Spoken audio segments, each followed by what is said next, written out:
vermeliydim. Birazdan öpeceğim. Arzu Hanım benim üzümü görmeye. Ta Viyana'dan bura mənə hediyeler gönderir. Beni hoş sözlere bəliyir. Bu kadar mehriban, bu kadar güzel bir hanımın bugün hayatında belki de en önemli günüdür. Çünkü o sadece 50 yaş qeydiləmir. O hesabat verir. Hesabat verir her birimize. Azerbaycan'dan eli ayağı yalın getmiş bir kadın. Yüzü var hatirelerde. Bu ömrü nece yaşadı ve bundan sonra nece yaşayacak bir Allah bilir, bir özünüz bilirsiniz. Ama biz arzu edebilirik. Arzuya ne arz edek? Arz edirəm Arzu Hanım. Dilinize getirebilmediğiniz, açıp bükebilmediğiniz, ne iskiliniz varsa, hamısı asan olsun.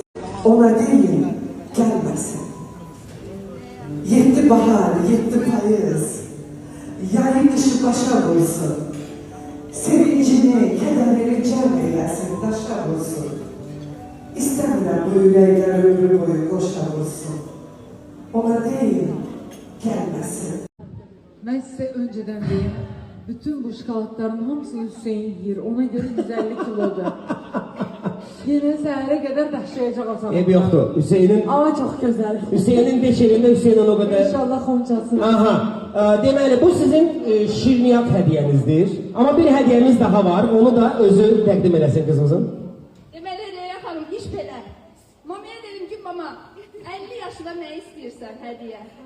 Dedim sana, kızıl brilliant yüzüğü alın. Dedi ki, yok, mənə röyanı yatır. Dedim ki, mama, millet brilliant yüzüğü istiyorsan, röya istiyorsan. Dedi ki, röya mənim brilliantımdır dedi.